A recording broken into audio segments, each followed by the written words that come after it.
Yeah, I'm an artist based out of Chicago. I'm an interdisciplinary performance artist. I'm rooted as a culture bearer in hip hop and house, and also get down with black radical experimentation. So, exploring the world through a liberationist oriented lens. And that's pretty much what I do, whether it's film or movement or sound or visual installation. Yeah, and I do a lot of collaborative based projects where I'm looking to explore with others and some kind of transformational experience. All coming from my experience and my lens, which is like black radical, Afro-diasporic, rooted within hip hop, rooted within house, but then taking those roots and allowing myself to branch out and reach out and maintain interconnectivity to the world. Yeah. Well, I think it's important to have an internationalist lens, regardless of whether I was in South Korea or China or Vietnam or the Bronx or Tunica, Mississippi. It's important to have an internationalist lens and to be open to the international community because we are all interconnected and we do ourselves a disservice, not by not traveling, because very few people on the planet actually have the ability and the means to travel, but we do ourselves a disservice often when we cut ourselves off from different ways of thinking and exploring and being in the world. And it's easier to maintain a box and restrictive thinking when you are not in an internationalist minded cultural orientation. So for the students here, it's important for them to have an internationalist perspective as well as engagement in order to make sure that their minds and their hearts stay open to possibilities, as well as to prohibit or lessen biases, bigotries, prejudices to take root, you know. It's been really interesting actually. Today I had multiple meetings with students because I've been teaching a class on site-specific performance.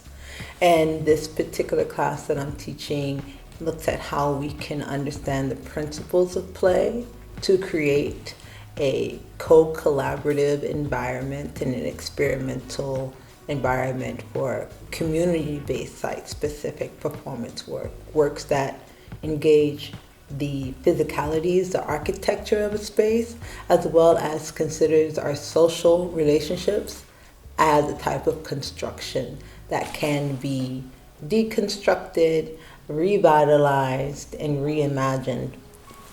So it's been really interesting bringing that perspective to the students here, engaging with them in that work.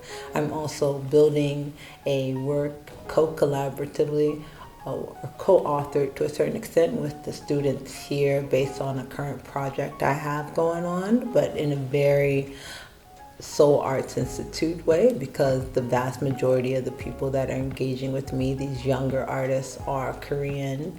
And so it's been interesting dealing with communication challenges because of language barriers, because I do not speak Korean. I can say 3 phrases in Korean and maybe 4 words, as well as the fact that because I am an Afro-diasporic artist, I'm Black, I'm from the US, I have my own cultural upbringing as well as my own biases and myths I bring to the table. How do we go about creating a world in which we both can inhabit and have experience that is ripe with integrity and respect? So that's really been my main experience being right here at the Institute and being in Ansan at Seoul Arts Institute with students, with the faculty. It's the same thing. It's the same lessons and the same challenges, just in different ways. I spoke about it all at once because it's all together.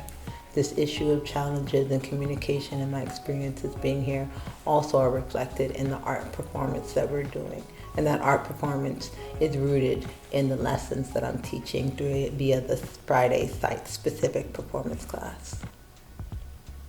Well, only thing I would add is that we just have to keep going and commit ourselves to the struggle and that I hope the best for everyone here, and that I definitely give a lot of respect to the pioneers and my own ancestors that gave root and birth to me, as well as those pioneers such as Buddha Stretch, Kali Sellers, and the whole Mob Top crew of NYC, and all of those wonderful artists that have allowed me to explore a cultural expressive means of being in the world, and that has then springboarded all the other interactions, whether it's within hip-hop or house or within postmodern dance or residencies or commercial work.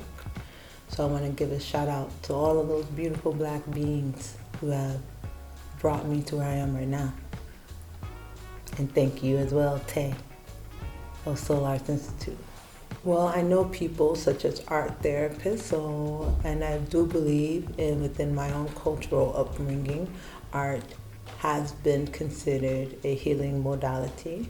So yes, if you want to use art as a healing modality, why not? Art can heal, art can disrupt. It is just as much a tool as anything else, and how it is expressed is up to that individual doing the art making, and that's highly influenced by the cultural group in which they are part of, the ways in which they are grouped and in-grouped by the world.